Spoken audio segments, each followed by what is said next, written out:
ایک ہوتی ہے قابلیت اور ایک ہوتی ہے قبولیت۔ بعض لوگوں کے پاس قابلیت تو ہوتی ہے پر ان کی قبولیت نہیں ہوتی۔ جو قبول ہو جائے اور جس کو قبولیت نصیب ہو جائے، اصل اسی شخص کا عمل اسے نفع دیتا ہے۔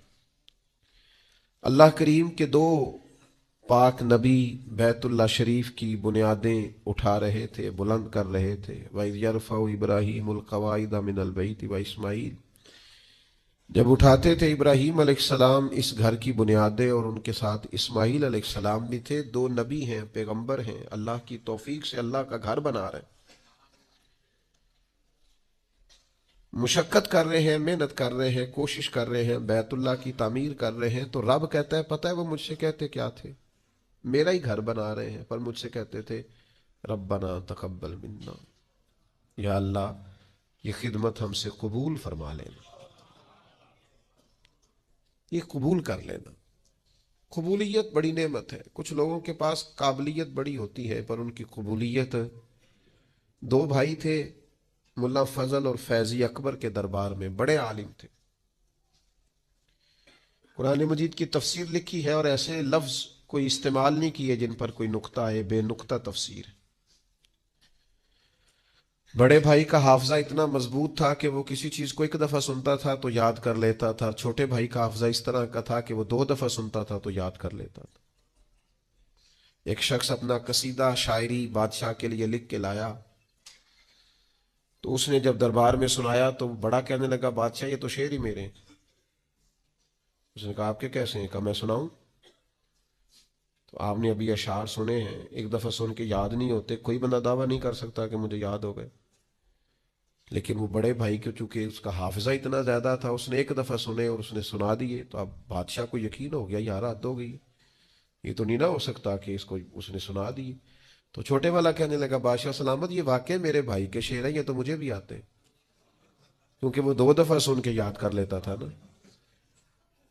بڑے ایک دفعہ شاعر سے سنا، ایک دفعہ بڑے بھائی سے سنا، اب دو دفعہ سننے پہ یاد ہو گیا۔ جب اس نے بھی سنا دیے تو بیچارے شاعر کو سزا مل گئی اور ان دونوں کو انعام مل گیا۔ بلا کا حافظہ، بلا کے قابل تھے، کمال ڈگریاں، کمال باتیں، کمال علم و فن، لیکن ان کی قبولیت نہیں تھی۔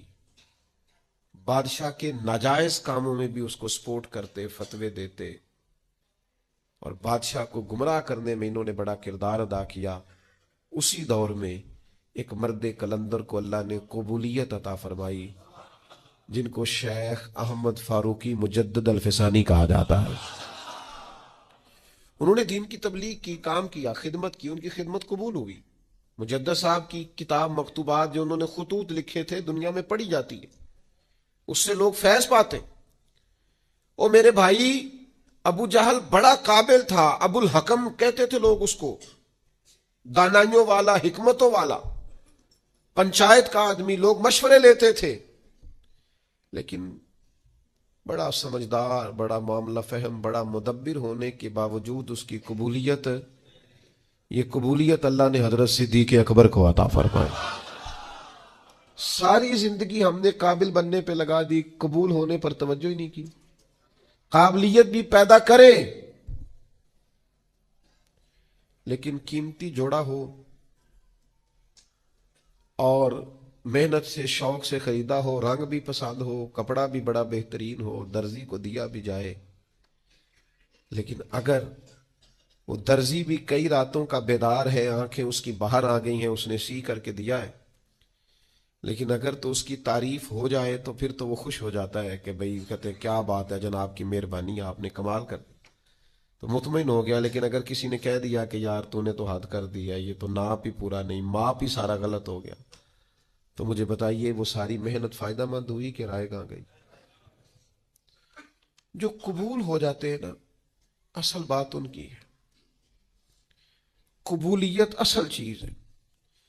قرآن مجید پڑھا ہے، تلاوت کی ہے، عبادت کی ہے، دعا کرو نا، وہ قبول بھی تو کرے نا، اور وہ کریم ہے۔ اگر تو قبول کرنے پہ آئے تو نبی پاک علیہ السلام نے فرمایا تم باتیں کرتے کرتے ایک ایسا جملہ کہتے ہو کہ مالک کو اتنا دریائے رحمت کو جوش آتا ہے کہ ایک جملے کی وجہ سے تمہارے لیے جنت کا فیصلہ کر دیتا ہے۔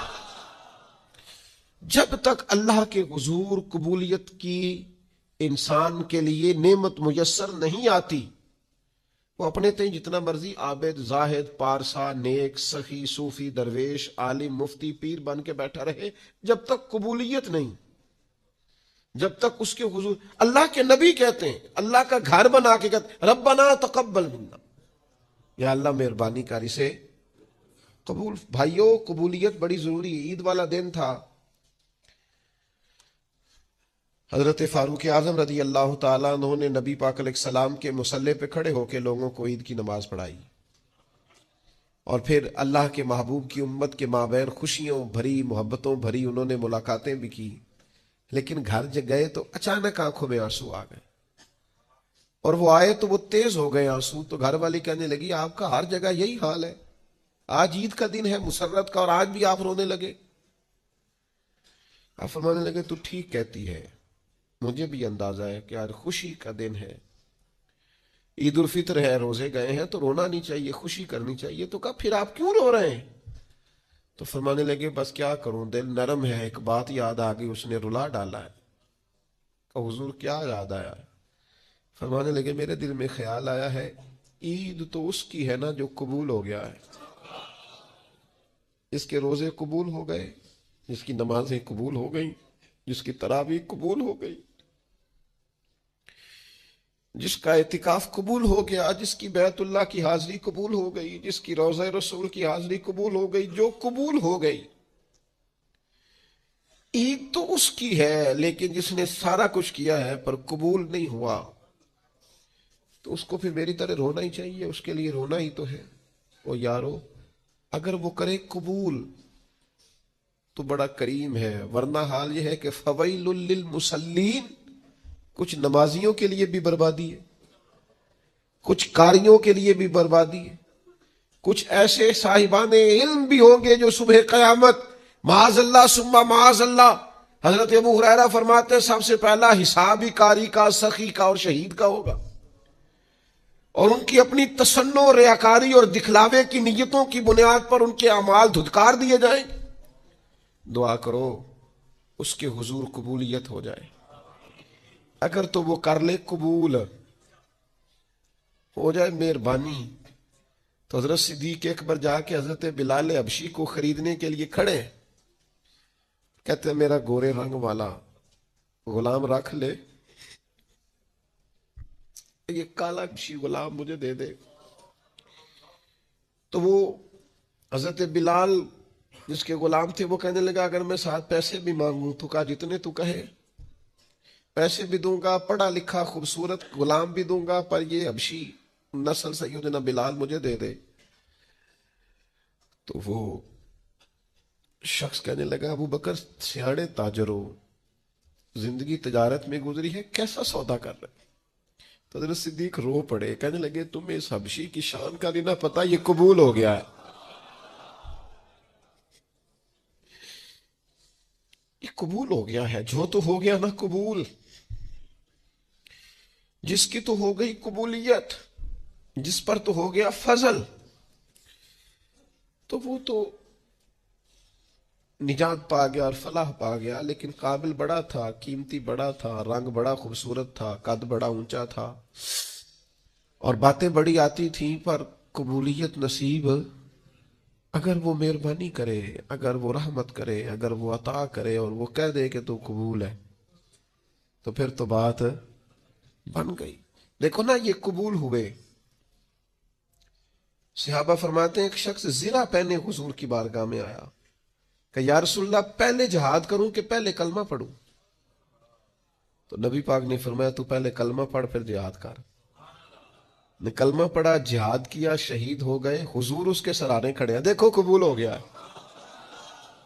یہ دیکھو سرانے حضور کھڑے، ابھی آیا تھوڑی دیر پہلے، تھوڑی دیر پہلے ابھی آیا، تھوڑی دیر ہوئی ایک آیا کالیاں زلفاں والا، ایویں دو کڑیاں میرے من وچ رکیا تے کر گیا نور اجالا۔ حضور سرانے کھڑے ہیں اور مسکرا کے فرما رہے ہیں دیکھو عمل تھوڑا کیا ہے اور اجر زیادہ لے گیا ہے۔ یہ قبول ہو گیا ہے نا، یہ قبول، سلمان فارسی قبول ہو گئے، بکتے بکاتے دروازہ رسول پہ آئے، سلمان قبول ہو گئے، سلمان فارسی حضور کی بارگاہ کے مقبول ہو گئے، وہ خدمت عالی مرتبت میں رہنے لگے۔ سلمان فارسی کو آزاد کرانا تھا تو ان کے لیے بندوبست بھی حضور کرا رہے ہیں۔ اتنے اتنے بڑے جہاز ایک انسان کے قبضے میں دے دیے ہیں، وہ جب چاہتا ہے جہاز اڑتا ہے، جب چاہتا ہے اسے زمین پہ اتار لیتا ہے۔ اللہ کی دی ہوئی طاقت سے ملکوں کو سر کرنا، بڑی بڑی ٹیکنالوجی کو ایجاد کرنا خدا نے اپنی توفیق سے اسے عطا کیا۔ اور پھر اگر وہ مسلمان ہے،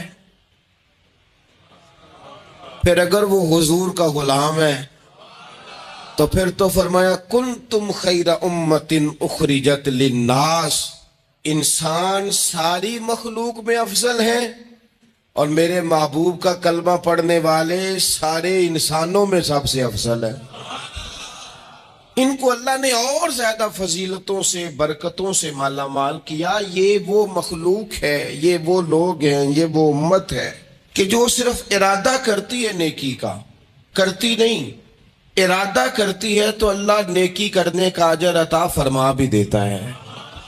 یہ ابھی پلان کرتی ہے کہ میں یہ کام کروں گا تو رب اس کا ثواب شروع بھی فرما دیتا ہے، لیکن پتہ نہیں کیا ہو گیا ہے لوگوں کو، نیکی کے ارادے کرنے چھوڑتے جا رہے ہیں، نیکی کی منصوبہ بندی کرنی چھوڑ دی ہے، خیر کے لیے پلان کرنا ہی چھوڑ دیا ہے۔ بہت سارا وقت بیکار گزرتا ہے، بہت سارا وقت چوراہے پہ گزر گیا، بہت سارا وقت گپوں میں گزر گیا، عمرے دراز مانگ کے لائے تھے 4 دن، 2 آرزو میں کٹ گئے، 2 انتظار میں۔ ایک ڈھیر سارا طبقہ ہے جس سے پوچھتے ہیں کیا کر رہے ہو، تو کہتے ہیں بس کچھ بھی نہیں، ٹائم پاس کر رہا ہوں۔ تو میں کہتا ہوں یار اتنا فالتو ٹائم کہاں سے آیا جسے پاس کرنا پڑا؟ میں بور ہو رہا ہوں، تو میں کہتا ہوں بور ہونے کے لیے وقت کہاں سے لیا آپ نے؟ آپ تو مسلمان ہیں، آپ کا تو وقت شریعت نے بڑا قیمتی کر دیا ہے۔ آپ تو 1 منٹ میں 3 بار سورہ اخلاص پڑھ سکتے ہیں۔ آپ کو تو ذرا سا وقت ملے تو آپ جا کے 2 رکعت نماز کی نیت باندھ سکتے ہیں۔ آپ کو تو تھوڑا سا وقت ملے تو آپ کے تو نبی پاک علیہ السلام نے یہاں تک ہماری تربیت کر دی، ہمارے حضور فرمانے لگے تم کانٹا اٹھا سکتے ہو نا گلی سے، تو وہی اٹھا دینا، اس پر بھی رب صدقے کا ثواب عطا کرے گا۔ تو یہاں تو کانٹوں سے بھری ہوئی گلیاں ہیں۔ میرے نبی پاک نے تو فرمایا تھا کسی مومن کو بس خوش کر دینا، وہ چاہے لمحے کے لیے ہی ہو، اس کے دل میں راحت ڈال دینا، اسے تسلی دے دینا، روتے ہوئے آنکھیں آنسو پونچھ دینا، اس کو کہہ دینا میں تیرے ساتھ ہوں۔ فرمایا مومن کے دل میں تم نے خوشی داخل کر دی تو 60 سال نفل پڑھنے سے اللہ تمہیں زیادہ ثواب عطا کر دے گا۔ تو یہ فارغ بیٹھنے کا وقت کہاں سے آیا؟ یہ بور ہونے کا ٹائم کہاں سے آیا؟ ہم نے اپنے آپ کو بیکار کر لیا ہے، اور رب نے نہیں بیکار پیدا کیا، ہم نے بیکار کر لیا، ہم نے اپنے آپ کو زنگ لگا لیا۔ ملت کا وہ جوان جس کو چاہیے تھا کہ وہ خاندان کے 20 50 60 لوگوں کو لے کر چلتا، کفالت کرتا، نمائندگی کرتا، آگے بڑھ کے کہتا میں ہوں نا، گھبرانا نہ، وہ نوجوان خود دکھ سناتا ہے رو رو کے، وہ مجبوریاں سناتا ہے، وہ کچی کچی باتیں کرتا ہے، وہ کہتا ہے مجھے کالا جادو ہو گیا ہے، وہ کہتا ہے فلانے کی نظر لگ گئی ہے، وہ کہتا ہے چچا نے آگے نہیں جانے دیا، وہ کہتا ہے میں ابا جی نے صحیح تقسیم نہیں کی تو میں پیچھے رہ گیا۔ اتنی کمزور بات کرے گا، اور وہ مسلمان اپنی صلاحیت کو پہچانے۔ حضرت سعدی شیرازی کے پاس ایک شخص نے بیٹھ کے اپنے دوستوں کی غلطیاں گنوانی شروع کر دی، ان میں یہ بھی غلطی ہے، یہ بھی غلطی ہے، یہ بھی غلطی ہے، یہ بھی غلطی ہے، یہ بھی غلطی ہے۔ تو حضرت سعدی ہنس پڑے، فرمانے لگے اور یاد رکھ تیرے سجن بڑے ہی برے ہیں، اور پانی بڑا بھی گندا ہو نا تو آگ بجھانے کے کام پھر بھی آ جایا کرتا ہے۔ کوئی تو خوبی ان میں تلاش کر لینا، پانی بڑا بھی گدلا ہو تو آگ تو بجھاتا ہے کہ نہیں بجھاتا؟ ہمارا یہ مزاج بن گیا ہے کہ ہم اپنی صلاحیتوں سے کام ہی نہیں لیتے، ہمیں پتہ ہی نہیں ہم کیا کر سکتے ہیں۔ میرے رسول پاک صلی اللہ علیہ وسلم کا کمال یہ ہے کہ حضور نہ انسان کی صلاحیتیں اجاگر کر دیتے، محبوب اجاگر کر دیتے، حضور اندر جذبہ پیدا کر دیتے اس طرح کا۔ وہ اقبال کہتے ہیں کہ تمہارا وقت کا امام وہ نہیں ہوتا جو تمہیں کہے حالات بڑے خراب ہیں، اس قوم کا کچھ بھی نہیں ہو سکتا، اس ملک کا کچھ بھی نہیں ہو سکتا، فلانا ادارہ بھی خراب ہو گیا، فلانا بندہ بھی کرپٹ ہو گیا، فلانا بھی دنیا دار ہو گیا، پیر بھی خراب ہو گئے، مولوی بھی خراب ہو گئے، سیاستدان بھی خراب ہو گئے، اور بیوروکریٹس بھی خراب ہو گئے، اور تاجر بھی خراب ہو گئے، اور فلانی برادری یہ ظلم کرتی، فلانا قبیلہ یہ ظلم کرتا ہے، فلانے شہر کے لوگ، اسی چکر میں صرف مایوسیاں پھیلانی ہے، کبھی خیر کی بات ہی نہیں کرنی۔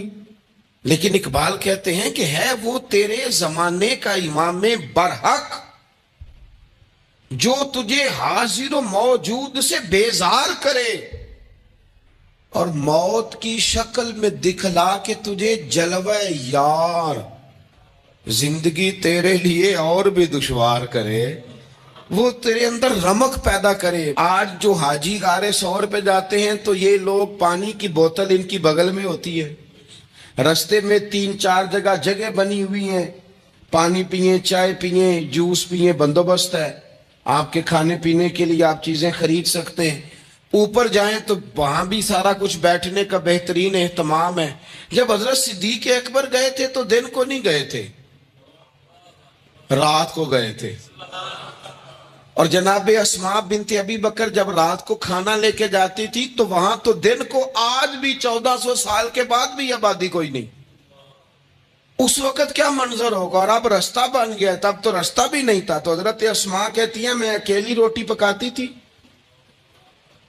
پھر اسے باندھتی تھی، پھر میں یہ نہیں کہ 2-4 میرے ساتھ ساتھی چلو تو پھر غار سور پہ چلتے ہیں، لوگ تو یوں جاتے ہیں نا۔ فرماتی میں دیکھتی تھی ادھر ادھر کہ کوئی ہے تو نہیں، دیکھ تو نہیں رہا۔ جب کوئی نہیں ہوتا تھا تو رات کو جاتی تھی اور غار پہ کھانا دے کے آتی تھی، اور حضرت صدیق اکبر نے حضور کو کندھوں پہ بٹھا کے کہا تھا حضور پتھر نکیلے ہیں، ان کی نوک تیز ہے، کہیں مقدس قدموں کو تکلیف نہ دیں، اگر مہربانی کریں تو میرے کندھوں پہ نہیں بیٹھ جاتے۔ حضور حضرت صدیق اکبر کے کندھوں پہ بیٹھ گئے۔ درویش کہنے لگے پباں پار قدم نہیں جے لاؤندا تے 100 پہاڑ تے چڑھیا جاندا، او پہ جاندا جے یار نبی دا، اے اصلی دلدار نبی دا، او پہ جاندا جے یار نبی دا، اے اصلی دلدار۔ اپنے اندر جذبہ پیدا کریں، ہم کچھ کر سکتے ہیں۔ غریب ساری زندگی دکھ ہی سنائے گا کہ میں غریب، اس نے محنت کب کرنی ہے، جد و جہد کب کرنی ہے، اس نے آگے کب پڑھنا ہے، وہ کب تک یہ کام کرے گا۔ اپنی زندگی کے اندر شعور پیدا کریں اور اپنی صلاحیت سے کوئی نفع لیں۔ آپ کیا کر سکتے ہیں زندگی میں؟ میں نے کہا کچھ نہیں کر سکتے، گلی سے روڑا تو اٹھا سکتے ہیں کہ نہیں؟ کچھ انقلاب اپنے مزاج میں پیدا کریں، کچھ تبدیلی پیدا کریں۔ اس کے لیے سب سے زیادہ ضروری یہ ہے کہ ہم اپنے اندر اخلاقی تبدیلی لانے میں کامیاب ہو جائیں۔ کائنات میں قوم وہ سمجھتی ہے جن کا اخلاق سنور جاتا ہے، اور جو لوگ اپنے اندر اخلاقی تبدیلی نہیں نہ لاتے، آپ دیکھیں نبی پاک علیہ السلام کا انقلاب کس طرح کا ہے۔ عرب کے لوگ سمجھتے تھے کہ معاف کرنا بزدلی ہے، صبر کرنا بزدلی ہے۔ وہ کہتے تھے یہ کیا بات ہوئی، ہمارا دشمن کیا سمجھے گا کہ بزدل ہے، انہوں نے معاف کر دیا ہے۔ وہ کہتے تھے معاف کر دیں تو کمزور پڑ جائیں گے، سامنے والا کہے گا کہ ان کے پلے کچھ نہیں، معاف کر دیا۔ اور ہمارے زمانے میں آج معاف کمزور آدمی کرتا ہے، طاقتور آدمی معاف نہیں کرتا۔ وہ جس کے پاس طاقت نہیں ہوتی وہ کہتا ٹھیک ہے میں نے اللہ پہ چھوڑ دیا، حالانکہ اس نے بھی اچھا کیا، پر کمال تو یہ ہے کہ تیرے پاس ساری طاقت ہو پھر بھی تو فیصلہ اللہ پہ چھوڑے۔ اور حضرت موسیٰ کلیم اللہ علیہ السلام نے عرض کیا تھا مالک تیرے بندوں میں تیری نظر میں معزز کون ہے؟ تو رب کریم نے فرمایا میرے کلیم جس کے پاس بدلہ لینے کی طاقت ہو پھر بھی معاف کر دے وہ رب کی نظر میں بڑی عزت والا ہے۔ عرب کے لوگ سمجھتے تھے یہ بزدلی ہے کہ میں معاف کر دوں، لیکن حضور نے ان کو اخلاقی طور پہ بدل دیا، اور نبی پاک نے فرمایا معاف کرنا بزدلی نہیں، یہ تو اعلیٰ ظرفی ہے۔ تو پھر کس طرح بھلا معافی ان کو ہوئی؟ فتح مکہ کے دن حضور نے اس طرح نہیں معاف کیا کہ پہلے ہمارے ہاں بھی لوگ معاف کرتے ہیں تو ہم پتہ کس طرح معاف کرتے ہیں، پہلے ساری اس کی زیادتیاں گنواتے ہیں۔ پتہ ہے نا تو نے اس وقت کیا کہا تھا، یاد ہے نا تو بڑی ڈینگے مارتا تھا، یاد ہے نا تو بڑی بڑکے مارتا تھا۔ عرب کے لوگ سارے سامنے کھڑے ہیں، پتہ کون کون ہے؟ اکرمہ بن ابو جہل آخری دن تک لڑے، ابو سفیان آخری دن تک لڑے، سارے لوگ سامنے کھڑے، کچھ بھاگ گئے ہیں، جان بچا رہے ہیں۔ حضور نے کیا فرمایا؟ فرمایا پتہ تمہارے ساتھ آج سلوک کیا کرنا ہے؟ یا رسول اللہ بتائیے۔ تو نبی پاک نے فرمایا وہی کرنا ہے جو جناب یوسف نے بھائیوں کے ساتھ کیا تھا، بات ہی کوئی نہیں کرنی، پچھلا قصہ چھیڑنا ہی نہیں، نہ کانٹے بچھانے کی بات کرنی ہے، نہ روڑے مارنے کی کرنی ہے، نہ بدر میں آنے کی کرنی ہے، نہ احد میں پتھر مار کے دانت شہید کرنے کی بات کرنی ہے، نہ خندق کی بات کرنی ہے، نہ خیبر کی کوئی بات۔ جاؤ نہ معاف کیا، بات ہی کوئی نہیں کرنی، معافی دے دی۔ ابو سفیان کہنے لگے حضور مجھے بھی معافی ہے۔ سونیا تیرے کرم پہ قربان جاؤں۔ میرے کریم فرمانے لگے تو قبیلے کا سردار ہے، مکے شریف کے لوگ تجھے بڑا سمجھتے ہیں، دیکھ حضور معاف بھی کرتے ہیں اور عزت بھی دیتے ہیں۔ فرمایا جا میں نے تجھے معاف کیا، اور جو تیری حویلی میں آ کے پناہ لے لے گا میں اسے بھی معاف کر دوں گا، اسے بھی معافی مل جائے گی جو تیرے گھر آ جائے گا۔ اب تبدیلی آ گئی، وہ جو اندر کفر تھا وہ ٹوٹ گیا، انقلاب آ گیا۔ یہی ابو سفیان جو کل تک مخالفت میں لڑتے تھے، پھر یہ حضور کے ساتھ جنگوں میں جاتے، اور اس طرح جاتے کہ حضور گھوڑے پہ بیٹھے اور جناب ابو سفیان نے گھوڑے کی لگام تھامی ہے، ہر میدان میں گئے، ہر جگہ خدمت کی۔ اکرمہ بن ابو جہل کا پتر ہے، کوئی کسر نہیں چھوڑی اس نے، حد کر دی، ہر جگہ لڑا، ہر مقام پہ۔ لیکن فتح مکہ کے موقع پر یہ بھاگ گیا تھا، جان بچا کے چھپ گیا۔ اس کی بیوی آئی، آگے کہنے لگی سونیا میرے چھوٹے چھوٹے بچے ہیں، مجھے پتہ چلا ہے کہ میرے شوہر کے لیے آپ نے ڈیتھ وارنٹ جاری کر دیے ہیں کہ جہاں ملے مار دیا جائے، صحابہ نے یہ اعلان کیا ہے، وہ سخت مجرم ہے، اس کے لیے سخت آرڈر جاری کیا گیا ہے۔ تو کریم کیا فرمانے لگے؟ حضور فرمانے لگے تو کیا چاہتی ہے؟ میں کوئی آپ کو قصہ تو نہیں نہ سنا رہا، خدا را مہربانی کریں، تھوڑا سا دل بڑا کریں، تھوڑا سا۔ وہ ساس کہتی ہے جی میں کیویں معاف کر دیاں جی، تانوں پتہ نہیں پیر صاحب میرے اندر زخم کتنے نے، مثلا کیا ہے، گولی مار دی ہے کسی نے کسی کو۔ بہو سے کہیں تو کہتی ہے جی میں معاف کر دوں، اس کو معاف کر دوں، آپ کو بتاؤں اس نے تکلیف کتنی دی۔ مہربانی کرو، ایک دوسرے کو معاف کرو، اپنے دل میں گنجائش پیدا کرو۔ اس بندے کی بات ہو رہی ہے جو باپ سے لگا ہوا ہے مخالفت کرنے، ابے نے بھی ظلم کیے، اس نے بھی کیے۔ حضور اس کی بیوی سے کہتے ہیں کیا چاہتی ہے؟ کہنے لگی حضور معاف کر دیں اسے۔ تو نبی پاک صلی اللہ علیہ وسلم نے فرمایا ٹھیک ہے، یہاں تو معافی کا دروازہ تو سب سے زیادہ کھلا ہوا ہے، تو کہتی ہے تو چلو ٹھیک ہے معاف کیا، ہو گئی بات۔ اس نے جا کے جہاں چھپا ہوا تھا اسے کہا اکرمہ حضور نے تجھے معاف کر دیا۔ کہنے لگا کوئی کرنے والی بات کر، وہ معاف کرتے ہیں مجھے پتہ ہے، بڑا کرتے ہیں، پر جو میں نے کیا ہے وہ معافی والا نہیں۔ مجھے معافی ہو سکتی ہے، یہ کیسے ہو سکتا ہے، یہ کیسے ہو گیا، ہو ہی نہیں سکتا۔ اس کی بیوی پھر آئی، کہنے لگی حضور وہ مانتا نہیں، یہ تاریخ صرف میرے رسول کی ہے، یہ سیرت صرف میرے رسول کی ہے، کہ جس کو معاف کیا جا رہا ہے اس کی سمجھ میں بات نہیں آ رہی کہ بھلا مجھے معاف کر دیا ہے۔ حضور کہتے ہیں اچھا تو بتا وہ کیسے مانے گا؟ کہنے لگی حضور اگر کوئی نشانی دے دینا، عرب کے لوگ تلوار دے دیتے تھے، زرہ دے دیتے تھے، پگڑی دے دیتے تھے، چھڑی دے دیتے تھے، یہ دلیل ہوتی تھی کہ فلاں نے نشانی دے دی۔ اگر کوئی مل جائے نا نشانی، محبوبہ اس طرح تو کوئی نہیں کرتا جیسے آپ کرتے ہیں۔ کریم نے اپنے سر سے پگڑی اتاری اور فرمایا میری پگڑی بطور علامت کے نشانی کے لے جا، اسے کہہ دے میں نے معاف کیا۔ اب اکرمہ کو معافی ہو گئی، وہ آ رہے ہیں، یوں اخلاق بدلتے۔ وہ آ رہے ہیں. یہاں کوئی بڑا آدمی آئے نا تو پہلے اعلان ہوتا ہے فلاں بن فلاں صاحب آ رہے ہیں, اب ان کو دعوت دیتے ہیں, لیکن وہ اعلان چھوٹا کرتا ہے بڑے کے لیے. یہاں انوکھا باب ہے. اکرما کلمہ پڑھنے آ رہے ہیں. نبی پاک صحابہ سے کیا فرما رہے ہیں؟ فرمایا وہ کلمہ پڑھنے آ رہا ہے, اطاعت قبول کر کے آ رہا ہے, سر تسلیم خم کر کے آ رہا ہے. اس کے سامنے اس کے باپ کے کسی ظلم کا اظہار نہ کرنا. اس کے باپ نے بڑے ظلم کیے ہیں, زیادتیاں کی ہیں, ہم تذکرہ یہاں ہوتا ہے, لیکن اس کے سامنے نہ کرنا. اس کا تو ابا ہے نا, اس کا تو باپ ہے نا, کوئی بات نہ کرنا, اسے تکلیف ہوگی. کس کے لیے؟ صحابہ رو رہے ہیں. حضور یہ کس کے لیے تیاری کرا رہے ہو؟ وہ آ گئے, قدموں سے لگ گئے, کلمہ پڑھ لیا, کھول کے روئے. حضور میرے لیے بھی معافی ہے؟ تو کریم نے فرمایا ہاں, میں رحمت والے رب کا رحمت والا رسول ہوں, ہے نا معافی. اکرما مسلمان ہو گئے. پھر تلوار کو صاف کر کے کہنے لگے سونیا پہلے یہ اسلام کی مخالفت میں لڑتی تھی, اب حمایت میں لڑے گی. مجھے بتائیں, ایک ایک گلی اکرما گئے اسلام کی حمایت میں تلوار لے کے, ایک ایک گلی.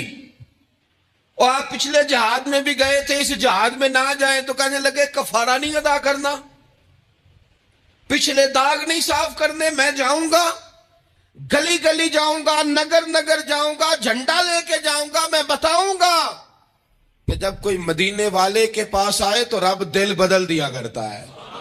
انقلاب آتے ہیں, عادتیں بدلتی ہیں, طبیعتوں میں تغیر آتا ہے. کون کہتا ہے نہیں آتا؟ میں جاؤں گا. ہمس میں حضرت عمر کے زمانے تک اکرما لڑے, سالوں میدان میں رہے اسلام کی حمایت میں, اور پھر ہمس کے میدان میں حضرت عمر کے دور میں لڑتے ہوئے شہادت کی موت اللہ نے انہیں عطا فرمائی. یہ آپ دیکھیں حضرت خالد بن ولید کون ہے؟ کہنے لگے حضور میں تو بڑی شدت سے اسلام کے خلاف لڑتا تھا, میری غلطیاں بھی معاف ہو جائیں گی. تو حضور فرمانے لگے اسلام پچھلے سارے معاف کرا دیا کرتا ہے, نئی زندگی کا آغاز ہو جاتا ہے. نئی زندگی کا آغاز ہوتا ہے. حضور نے فرمایا جو رمضان میں عبادت کر لے نا, ایمان کے ساتھ رمضان میں عبادت کر لے, اللہ اس کے پچھلے سارے معاف فرما دیتا ہے. اب وہ نئی زندگی کا آغاز کرے. جس نے شب قدر پہ رو رو کے توبہ کی ہے وہ رمضان کے بعد کرپشن چھوڑ دے, جھوٹ چھوڑ دے, بددیانتی چھوڑ دے, دل دکھانا چھوڑ دے. جس نے رمضان میں روزے رکھے, تراویح پڑھی ہے, وہ نئی زندگی کا آغاز کرے. خدا کی رحمت سے گناہ معاف ہو گئے, اب وہ آگے بڑھے. نبی پاک علیہ السلام نے فرمایا جو اللہ کے گھر کا حج کار آیا وہ اس طرح ہے جس طرح آج ماں کے پیٹ سے پیدا ہوا ہے. اب نئی زندگی کا آغاز کرے, اب وہ اپنی عادات میں تبدیلی لائے, اب وہ بدل جائے. میں کس درد سے یہ بات آپ سے کروں کہ 50 لاکھ مسلمان ہر سال حج کرتا ہے. اگر 25 لاکھ کا کردار بھی ٹھیک ہو جائے تو سال کا 25 لاکھ با کردار مسلمان اگر دنیا کو دیا جائے تو بتائیے امت مسلمہ کا سر کتنا اونچا ہوگا. لیکن ہمارا حال وہی ہے کہ آج بھی کیتی جاندے ہو تے لہو بھی پیتی جاندے ہو, کھو کے مال یتیماں دا تے بھیج مسیتی جاندے ہو, پھٹ دلاں دے سیندے نہیں تے ٹوپیاں سیتی جاندے ہو, نفس تے چھری پھیر دے نہیں دمبے کیتی جاندے ہو, فرض پلائی بیٹھے ہو, نفلاں نیتی جاندے ہو, او دسو تے سی بلے شانو ایک ہی کیتی جاندے ہو. بات وہی ہے کہ کعبے گئے, مدینے گئے, کربلا گئے, جیسے گئے تھے گھوم پھر کے ویسے ہی آ گئے. کچھ تبدیلیاں اپنے مزاج میں لائیں, اپنی عادات میں لائیں. حضرت خالد بن ولید نے کہا حضور سارے گناہ معاف ہو گئے. فرمایا ہو گئے. حضرت خالد بن ولید نے پھر اپنی تلوار تھامی اور جناب خالد بن ولید پھر اس طرح میدانوں میں نکلے کہ نبی پاک نے فرمایا اب یہ خالد نہیں, یہ تو سیف اللہ ہے, یہ تو اللہ کی تلوار بن گیا ہے. اس جذبے سے, شوق سے اپنے مزاج کو تبدیل کر کے اس طرح میدان میں آئے. فرمایا اب یہ اللہ کی تلوار ہے. پورا وجود زخمی کرایا اور ساری زندگی اسلام کی حمایت میں تلوار چلائی. ہم بدل سکتے ہیں، تبدیلی آ سکتی ہے، ہمیں بدل جانا چاہیے. بہلول دانا سے کہا تھا ہارون رشید نے کہ مجھے کوئی نصیحت کر دے، میں بادشاہ ہوں. سخت دل ہو جاتا ہے کئی دفعہ. تو حضرت بہلول دانا کہنے لگے میں کیا نصیحت کروں، آپ کا باپ کہاں ہے؟ کہنے لگے قبرستان میں. کہا ایک بڑا بھائی بھی تھا، بڑا پیار کرتا ہے، سنا آپ سے. کہاں ہے؟ کہا قبرستان میں. تو کہا وہ ایک چچا زاد بھی آپ کے ساتھ میں نے دیکھا ہے. کہا وہ بھی قبرستان میں. یاد کرانا شروع کیا حضرت بہلول نے. فرمایا وہ ننہال والے، ددہال والے، وہ ماموں، وہ چاچو کا سب قبروں میں. آخری جملہ کہا، فرمایا تیرا ایک پتر بھی تھا، چڑھتی جوانی تھی، قد اونچا تھا، رنگ گورا تھا. ہارون رشید رو پڑے، کہنے لگے حضور وہ بھی قبرستان میں. تو فرمایا جس نے اتنے جنازے پڑے ہوں اسے میں نصیحت کروں؟ تیرا کیا خیال ہے؟ تو نے نہیں جانا؟ یارو ہم نے اپنے کئی کلاس فیلوں کے جنازے پڑھے ہیں. بڑا پیار تھا میرا اپنی دادی کے ساتھ. تو 97 میں وہ انتقال کر گئیں. دادا ابو چلے گئے، اماں جی چلی گئیں، ابا جی چلے گئے، نانا چلے گئے، پھپھا چلے گئے، دوست چلے گئے. یہاں پچھلے سال کئی سنگی تھے، اس سال نظر نہیں آتے، رخصت ہو گئے.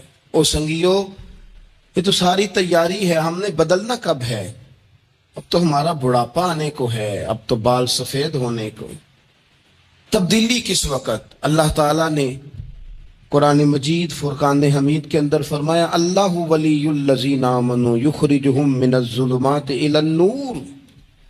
اللہ مومنوں کا ولی ہے، وہ انہیں اندھیروں سے نور کی طرف نکالتا ہے، وہ رستہ دکھاتا ہے. بار بار راہ کھلتی ہے ہمارے سامنے پر ہم قبول کرنے کو تیار نہیں ہوتے. کچھ تبدیلی اب آ جائے، کچھ زبان میں مٹھاس آ جائے، کچھ ہمارے عمل میں پختگی آ جائے. ہم نہ بہت سارے کام لوگوں کو دیکھ کر کرتے ہیں، اس سے تھوڑی جان چھڑائی جائے. کچھ اپنے اندر جو قباہتیں ہیں کچھ اپنے ساتھ جنگ کی جائے. نبی پاک علیہ السلام نے فرمایا افضل جہاد اپنے نفس سے لڑائی کرنا ہے. اپنے آپ کے ساتھ کچھ جد و جہد کی جائے، کچھ اپنے خلاف بھی چلا جائے. ساری زندگی دوسروں سے لڑتے، دوسروں پر اپنی غلطیوں کا بوجھ ڈالتے گزر گئی، کچھ اپنے نفس پر بھی. حضرت بایزید بستامی سے کسی نے کہا حضور میں نے اللہ تک جانا ہے، رستہ بتا دیں. فرمایا 2 قدم کا رستہ ہے. فرمایا 1 قدم اپنے نفس کی خواہش پہ رکھ لے تو دوسرا قدم تیرا رب تک پہنچ جائے گا. تو اپنے آپ کو کنٹرول نہیں نہ کرتا، اپنے آپ سے تو لڑ پہلے. اقبال کہتے ہیں ڈھونڈتا پھرتا ہوں اے اقبال اپنے آپ کو، آپ ہی گویا مسافر آپ ہی منزل ہوں میں. نبی پاک نہ تبدیلی کرتے. یہ جو لوگ کہتے ہیں نا کیسے بدلوں، تو حضور بدلنے ہی تو آئے ہیں. حضور بدلنے. حضرت مازن ایک صحابی ہیں، وہ کہتے ہیں میں بت کی پوجا کرتا تھا. امام بہقی نے لکھا ہے میں بت پوجتا تھا. ایک دن میرے بت کے اندر سے آواز آ گئی تو کب تک مجھے پوجے گا، مدینے میں تو حضور جلوہ فرما ہو گئے ہیں. کہتے ہیں 2 دفعہ 3 دفعہ بت مجھے پیغام دے رہا ہے کہ حضور کی طرف جاؤ. بت کہتے ہیں میں وہاں سے چلا، حضور کی بارگاہ میں پہنچا تو نبی پاک علیہ السلام کی خدمت میں حاضر ہو کے میں نے عرض کی یا رسول اللہ کمال ہو گئی، لوگ بتوں کو پوجتے ہیں اور میرا بت کہہ رہا تھا جا جا کے حضور کا کلمہ پڑھ لے. او سکیاں کھجوراں اگا جام دے تے پتھراں تو کلمہ پڑھا جام دے. فرمایا وہ انہوں نے مجھے بت نے بھیجا ہے. حضرت مازن کہتے ہیں حضور کی بارگاہ میں آیا، نبی پاک نے کلمہ پڑھایا تو میں نے عرض کی حضور میرے اندر کچھ قباہتیں بھی ہیں، کسی کی چیز دیکھ کے میرا جی للچا جاتا ہے، میں چوری کر لیتا ہوں، بدکاری کا بھی مزاج ہے، شراب نوشی بھی ہو جاتی ہے. کہتے ہیں حضور نے میرے سینے پہ ہاتھ رکھا، میرے لیے دعا کر دی. آپ فرماتے ہیں گردن اونچی تھی کبھی نیچی نہیں ہوئی تھی، پر وہ کلمے کی کیا برکت آئی کہ ایسا سر جھکا کہ وہ جھکا ہی رہا. ایسی تبدیلی آئی کہ آ گئی، نفرت ہو گئی. کہتے ہیں حرام مال آتا ہے تو میری طبیعت پہ بوجھ بن جاتا ہے. میں اکثر دوستوں سے کہتا ہوں کہ ہمارے ہاں لوگوں کا عجیب مزاج ہے. وہ اپنا مائنڈ سیٹ کر لے نا, کبھی ذہن بنا لے نا یہ چیز حرام ہے, تو وہ کبھی بھی حلق سے نیچے ہی نہ جائے. آپ گوشت کھا رہے ہوں اور بڑا اچھا پکا ہوا ہے, بہترین مسالہ جات لگے ہوئے ہیں, بہترین. آپ کھا رہے تھے گوشت, کوئی بندہ آپ کے کان میں آ کے کہہ دے صدقے کا ہے, اس کا منہ میں ذائقہ بدل جاتا ہے کہ نہیں؟ بھائی گوشت تو وہی ہے, یہ کیسے بدل گیا؟ کیونکہ آپ کے نا وہاں کمپیوٹر میں فٹ ہے کہ صدقہ میرے لیے درست. آپ وہ کہتے ہیں یہ تو فارم بن گیا. بھائی یہ کیا بن گیا؟ چلیں اس سے بھی آگے چلتے ہیں. آپ کھا رہے تھے گوشت اور بڑا لطف آ رہا تھا, تو کسی نے کہہ دیا کہ یہ تو جانور ٹھیک ہی نہیں تھا, بیمار تھا یا حرام تھا, ذبح ہی نہیں کیا تھا, صحیح طور پر ایسے ہی اس کو پکا دیا, مر گیا تھا. تو اب تو یہ حال ہوتا ہے کہ الٹیاں شروع ہو جاتی ہیں. کیوں؟ اس لیے کہ نفیس طبیعت پر نہ صدقے کا گوشت فٹ ہوتا ہے نہ حرام فٹ ہوتا ہے, کیونکہ طبیعت نفیس ہے نا. بس اس بات کو سمجھ لیں, جس طرح حرام بکرا طبیعت پہ فٹ نہیں نہ ہوتا, اس طرح کروڑ حرام بھی طبیعت پہ فٹ نہیں ہونا چاہیے.